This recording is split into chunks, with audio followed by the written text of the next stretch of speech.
My precious. Hi, teacher.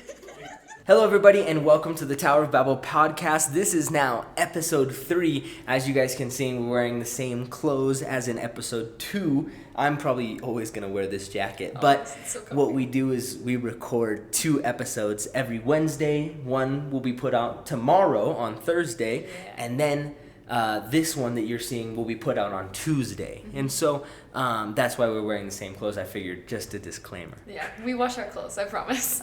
She washes our clothes. I wash our clothes, yeah. Anyway, so hello, Lauren. Nice to see you again. Hello, all of you guys. I hope you guys are having a good day, good week. You guys, I guess there's an exam. But, oh, yeah, there will have been an exam by the time you guys hear this. And then I bet you there's going to be another exam in like 3 days for them when this one comes out. I think this one comes out October 7th. So yeah, but their next exam is the 15th after this one. Oh, okay. So you still got some time. Yeah, you guys have time. Make sure to study. Yeah, if you guys aren't studying, you guys need to be studying. Study. But listening to this is a good step. Yeah. So, everybody who hasn't been here before, this is the Tower of Babel Podcast. Welcome. Thank you guys for coming. My name is Rocky Guerrero. This is... I'm his wife, Lauren. And we are co-owners and directors of Tower of Babel, Instituto de Idiomas, Torre De Babel. And it's an English institute located in Cochabamba, Bolivia. This is for all of our students and anybody who is looking to learn English as a second language. As you can see, there's subtitles so you guys can understand everything that we're saying. And because we're 2 native speakers, we're meant to be talking fast so that you guys can start to get an ear for what it sounds like to listen to native speakers. Yeah, well, because I think it's going to be really helpful for you guys. I hope so. Because I know our students learn for various different reasons, but a lot of my students, either their primary reason for learning is they want to understand movies and TV shows and music in English, or they're just students and they happen to enjoy that. And I know it's really exciting the first time you can watch or hear or listen to something in your second language and go, whoa, like I understood that. Mm-hmm. Yeah, absolutely. I mean, like, movies is probably one of the biggest reasons that if I didn't speak Spanish, I would, like, if I didn't speak English, I'd be like, man, I really need to learn English because I want to watch all these movies in the language that they're made. There's a door that's creaking and I know that they can hear it. Can you continue to talk? Just tell them about your top 3 favorite movies or something. Yeah, so what Rocky was saying, like, so many movies are made in English, and I know it's a big thing for you guys to want to understand those. And also it's a really cool, like, cultural indicator to key you in of, like, of what it means, of the cultural differences and things like that. I've had so many of my students say, like, oh yeah, I know what high school in the US is like. Why? Because from movies, right? They've seen prom, they've seen, like, football games and things like that. Yeah, movies are a huge part of understanding another culture, and then you get the language too, right? You hear how we naturally talk. Yeah, it's a huge thing just for immerse yourself. Immerse yourself. Yeah. Yeah, I didn't tell them about my favorite movies, but we talked about movies. Okay, yeah, because, I mean, we were talking about how important it is to, like, when you're consuming media, it's sometimes difficult to watch it in another language, and I know that, like, we work with a couple of Bolivians here where, like, they'll be watching a movie in Spanish, and we'll, like, walk over and we'll be like, that is... I'm like, it's not in Spanish. It was made in English. But it's so weird to hear it. But for, like, people who, like, watched Shrek, for example, in Spanish and know it in Spanish, the voices and everything are true to that. Yeah. Like, Shrek sounds like that. He doesn't sound like how our Shrek sounds, which is so interesting. Well, yeah, our Shrek is also Scottish, which is weird. Mike Myers is not Scottish. But Shrek's accent? Think of Shrek's accent. Yeah, it's Scottish. Okay, he is Scottish. He's Scottish, I told you. But one thing that comes to mind, you might get mad at me for saying this, is Gollum's accent in English versus in Spanish. Oh, no, I'm... Gollum, like, can you do the voice? Yeah, I apologize to everybody because this is going to be a little bit louder. My precious. Like, that's incredible. I know, I pride myself on it. Yeah. But Gollum... It's different in Spanish, is what our Bolivian friends told us. It's just a little bit higher pitched voice. He's just like, mi precioso. I bet you that's actually exactly That's probably what pretty good. Yeah. We should watch it. But yeah, and so it's like, it's just different, and it's really interesting. Mm-hmm.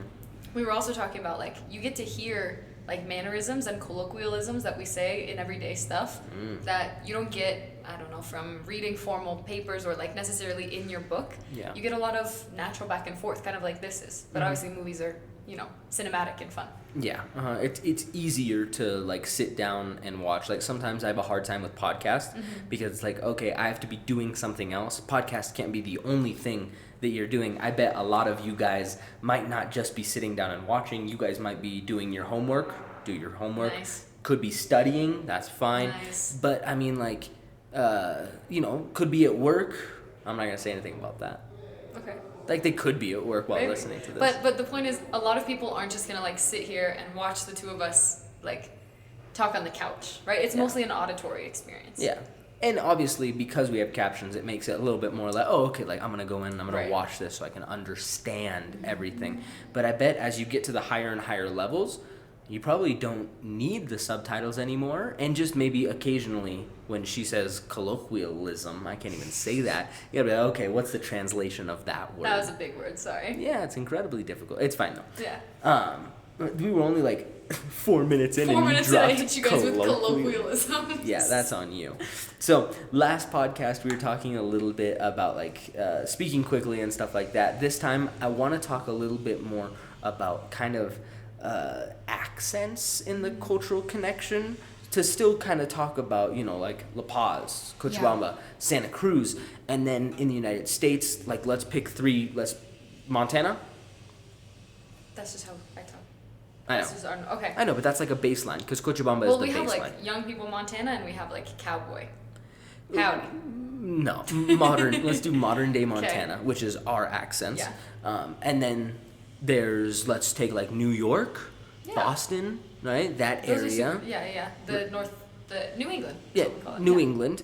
And then let's take, like Texas, for example. Yeah. Texas is where my dad's family is from, where part of my family is from, and I lived there for a year, and we've gone to visit quite a bit, but their accents are very different, just depending on, because Texas is a massive state, but in South Texas, you get a lot of people who are Hispanic, who are Mexican American, and that does not make them any less American. I know, like, Bolivians sometimes hear, like, oh, if you're in Texas, like, some people might even be like, Texas isn't part of Mexico? Mm-hmm. Like, I thought Texas was in Mexico. Texas, it's not Texas. Yes, Texas, no, eh?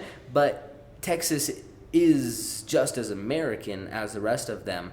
And, like, I'm Mexican American, but I'm still very, very American. Are you very Mexican?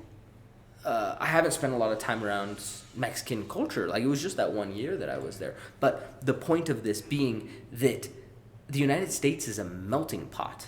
And that's exactly what I was going to talk about earlier with the accents. Like, the reason why these regions have so many different accents is because of the immigrants that have lived there, right? Like, if you take the average sample of someone living in Miami, you're probably going to get some Cubanos in there.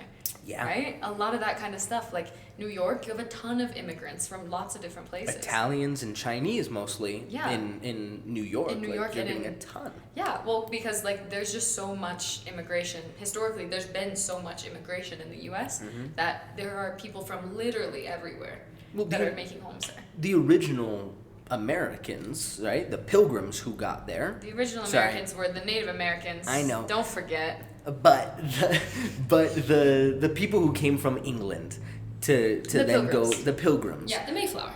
All of them were immigrants. Oh yeah, they were from different places in Europe. By definition, they were pilgrims. They did a pilgrimage. They left their home. They went somewhere else. which makes sense of why the United States has such a diverse range of different accents, which makes it really difficult for students to be able to walk in and like, okay, I'm going to be able to speak English and hear it anywhere. And so I wanted to talk a little bit about like you down here in Bolivia. You have come across different accents. Which ones of the Spanish accents are hard for you to understand? In Bolivia specifically. In Bolivia specifically. I think the only one that is a little bit difficult, I think for me, older people who have Quechua as a first language, it's hard for me to understand their Spanish just because my listening skills aren't that great with it. I try really hard, but it's a little bit muddled for me. Okay.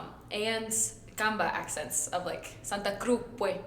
Like, it's hard for me to understand that a little bit because it's not what I'm used to. You know, I'm used to very neutral accents. I'm used to listening to you speak and your dad speak and our teachers here speak, and so Mm-hmm. that's stuff that's a little bit more difficult for me.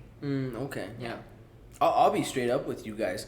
Paseño accents for me are a little bit more difficult because even though, like last episode, we talked about how Paseños talk a little bit slower, even though they're talking slower, it's like they put words together. It's beautiful. It's almost like the words run together on like one string. Where I know I talk to my students about this all the time, how when you're speaking in Spanish, a lot of the times you're speaking at the same tone, right? You're speaking in like the same range. Like the same pitch. Yeah, the same pitch, right? Estás hablando así. If you get mad, no ahora estoy enojado, no pero mi voz sigue el mismo. Mi voz no cambió. My voice didn't change, but my facial expressions changed. I guess, yeah, because in Spanish, the intonation also is important for, questions, for example. Mm-hmm. The same thing of saying, like, you are a student, and are you a student? No, eres estudiante. Eres estudiante? Oh, yeah, that's a huge Intonation's point. super important with that. And so you can't play with it as much. Whereas in the U.S., in the United States, like, your face usually stays somewhat neutral, but your voice goes up and down. I right? think that's true. We're very vocally expressive. Yep, and now I'm talking down, now I'm talking up, but my face is staying the same. Oh, now I'm really angry, and you know I'm angry, but look at my face, it hasn't changed at all. Oh, now I'm really happy, and my face really hasn't changed. That's kind of weird the way you're doing that. It's Isn't freaky. it weird? You're not smiling though. You're like, I'm happy. I'm so happy. But that's how it is in the United States a lot. It's a lot more vocal than it is facial. Yeah. Where here, it's a lot more facial than it is tonal, I'm going to call it. I guess, yeah, because neither one is a tonal language, No. but we do hear it a lot. I was just teaching my intermediate 2 students. Mm-hmm. If you guys are listening, you guys remember this from your lesson. We can say like a statement question, for example, like, so you don't like parties, right? Let's say I'm summarizing what you said. So you don't like parties. If I say it like that going down, I'm sure about it, right? I go, so you don't like parties. Yeah. But if I'm checking, so you don't like parties? Ooh. Goes up a little bit at the Little end. break and a little little pause. So, So you don't like parties? and then it goes up at the end. Yeah, I love but that. another thing that confuses a lot of my students in English is we can ask a question with a flat voice. Like, our intonation doesn't change. For example, I could say, like, do you guys have any questions? Ooh. There's no intonation going up. I don't say, do you have any questions? That's weird. Yeah, and we do that a lot because our grammar and our sentence structure, the syntax of it, lets us ask a Do question. you. Do you? That auxiliary verb indicates it's a question. Yeah. Whereas in Spanish, it's the same sentence. It depends on the intonation. Yeah. Man, that's nuts. Super interesting. All right. Well, we're at that point. It's time. Why don't you go ahead and do your Lauren learning segment? Lauren's learning segment. Yay. You got to figure out a better name for it. I need though. it. I was thinking about Lauren's learning land, but that seems elementary. Elementary. It seems like it's for kids. Yeah. So that makes sense. we're gonna continue on this kind of food thing. This will be our last food idioms, food sayings segment for a little bit. So those last 3 that we talked about, Rocky, do you remember what they were? No. Okay, remember what they were. Not my cup of tea, which Yes. means. Which means something is not my favorite. I'm not going to search for it, but I don't hate it. Okay. Number 2, we talked about in a nutshell. In a nutshell, a summary of something, right? A quick, easy, enveloped little thing that I get all the information. And last but not least, piece of cake. Piece of cake. Something is easy peasy. Yeah. Right? Something is just the easiest thing ever, right? Okay, another one we have. I like this one because I think it's cute. We have in a pickle. In a pickle. In a pickle, right? I love pickles, so I think this one's cute. Rocky, Okay. try and guess what in a pickle means. What does it mean? In a pickle, obviously. I mean, Obviously. if we're going to translate it directly, dentro un pickle, Un pepinillo. pepinillo. Dentro un pickle. if I was in a pickle, that probably means that like, I'm in a. What would pickle mean? Pickle could mean anything, I think. Exactly. In a pickle is kind of just like, in a. I don't know. Tell me. Okay, in a pickle is I'm in a tough situation. Oh. Right? I don't know why it's like this, but the way I think of it is a pickle is made by putting a cucumber in vinegar, and that probably doesn't feel good Yeah. if you're a cucumber. So the way you think about that, like an example I could say might be, Hey, can you come pick me up? Can you come get me? I'm kind of in a pickle. My car got a flat tire. Oh, so the pickle would be the fact that your car got a flat tire. Yes, the pickle is the situation. So it's a not bad situation or a situation that's not ideal is the pickle. So it's not necessarily a location, but more of a concept or a situation. That's what you're saying. Yeah, it's a metaphorical thing. It's a situation. Can you try an example of being in a pickle? Okay, so you just use the one like, okay, my car got a flat tire. I'm kind of in a pickle. I'm in a pickle. Yeah. What if I said something that like, oh, I got a cold. I'm in a pickle. I wouldn't say that. The reason being is the situation is normally something that is like difficult in that moment and needs to be fixed right away. It's like, because a cold is more of like a background situation. Does that make sense? So it's not it's a problem. So it's not about a problem that's constant. It can't be about a problem that's constant, and it can't be about like a state. So like, Exactly. oh, I have a headache. Like that's a state, right? It's a Exactly. sickness. That's a great point. It has to be actually a situation that's physical. Yeah, I would say, and it has to be a situation that is fixable and that is temporary. Is I would say the two requirements for something being in a pickle. And We I would also say use physical this. as well, something that's physical, because you can't be like, oh my. I'm in a fight with my mom. I'm in a pickle. No, No, it's like a real physical situation. Another way we often use this is like I got myself into a pickle. Oh. Right, like I made some mistake and now I'm in a bad situation. Oh, got myself into a pickle. Yeah. Directly we would say like me metí in a pickle. Oh. Yeah. All right. I think that's interesting. I like it. Yeah. What's the next one? Our next one is grain of salt. A grain of salt. Just a tiny little grain of salt. So, if you had to guess, what would you say this means? Something not important. That's a great guess because a grain of salt is super small. However, the way we often say this is take something with a grain of salt. I'll give you an example. So let's say you ask me for advice. Let's use the car thing because I don't know anything about cars, so this is perfect. So let's say you go, Lauren, this would never happen. You go, Lauren, I need help with my car. Okay. It's not starting. What should I do? And I say, well, I heard once that you should try to honk the horn twice and spin the wheel around, and then maybe it'll start. But I'm not a mechanic, so take that with a grain of salt. It means whatever you just heard, whatever you're going to take with a grain of salt, you're not trusting it completely. That's not your lifeline. Oh, okay. Does that make sense? You're not putting all your faith in this one thing, right? It means I'm not 100% sure, but I'm giving you the best I can. Take it with a grain of salt, right? So you can imagine like a piece of advice or something is a meal, right? Or it's something sweet. You're going to take it with some salt, right? It's something that reminds you like, oh, this isn't perfect. Oh, okay. Yeah. So it's just like, something to remind you that like, oh, okay, like if I say it to somebody, hey, hey, you should get new shoes, but take that with a grain of salt. Then that'd be like, okay, why? Right? Do you have to? It usually comes with an explanation. It right? almost always comes with an explanation, some kind of like what is it called? Disclaimer. Some kind of a disclaimer, meaning like I am not 100% sure about this. Okay. Right? And the reason, like, that I said that maybe you should get new shoes, but take that with a grain of salt, is because my shoes are really dirty too, Excellent. right? It means like I am not the most experienced person in this. Right? I'm not qualified. Yeah, so with that car thing, I don't know anything about cars, and that advice I gave you was horrible. Yeah. Of like honk your horn and turn the wheel. I couldn't think of any other car parts. Horn and wheel is all I had.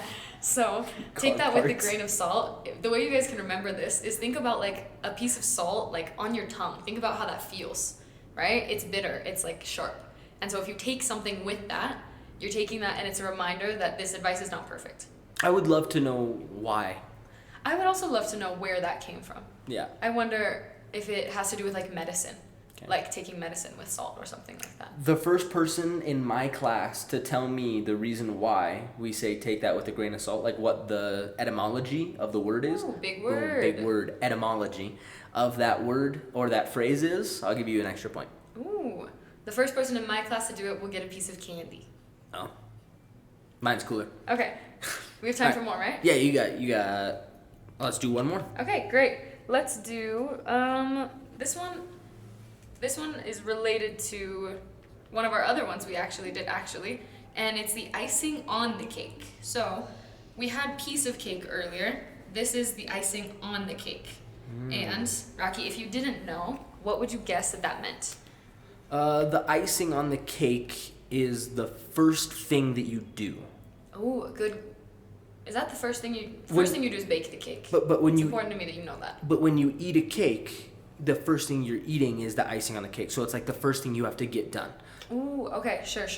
That's a good guess. What we talk about with icing on the cake is it means it's something extra, something that's not necessary but appreciated, right? So if you think about a cake by itself is sweet. It's delicious, right? But if there's icing on it and maybe like decorations, right? Maybe like little cherries and things like that. Ooh, let me actually add that. Another thing we say that's similar to this is, I'm almost out of room, cherry on top. Cherry on top. So we have icing on the cake and cherry on top, and they mean something similar? These mean the same thing. Okay. Yes, so the icing on the cake or the cherry on top is something that's just extra. You already have a good thing, but this is something that's additional, that's just really appreciated, right? Okay. We often hear this when people talk about like relationships. They could say, the person I'm looking for needs to be a good person. If they're attractive, that's just the icing on the cake. Oh, so it's just something extra, not necessary, but I would like it. Yes, just appreciate it, right? Or we could say like, at a good job, if I'm looking for a job, I want a job with a good environment, right? A great salary would just be the cherry on top, right? Wow. You can think of cherry on top as like ice cream, right? You have like a little sundae and there's just a cherry on top or your icing on the cake. Yeah. Alrighty, so I believe this is the last episode of food. Yes, this is our last food-related idioms episode for now. Maybe I'll be back later with more. So we'll probably be learning some more, but thus far we have not my cup of tea, which means something that's not for me. No es para mí, right? In a nutshell, which is to summarize or in general. Piece of cake, which is, man, that's easy. Easy peasy. Easy. In a pickle, which means I'm in a bad situation or a difficult situation. Grain of salt, which means to take something not 100% literally or not... To not put all your faith in that thing. To not put your faith 100% in it. And then icing on the cake and cherry on top, which is something extra, a little additional that's completely unnecessary, but still greatly appreciated. Yeah. So that was Lauren's learning segment for today. Alrighty, and there's still nobody who has put any in that box yet because this is still the first week that we're doing this. The first podcast came out yesterday, and we're just recording again. So everybody, thank you guys for listening. I hope you guys learned something. I'm Rocky. This is Lauren, and immerse yourself. That was good. That was great.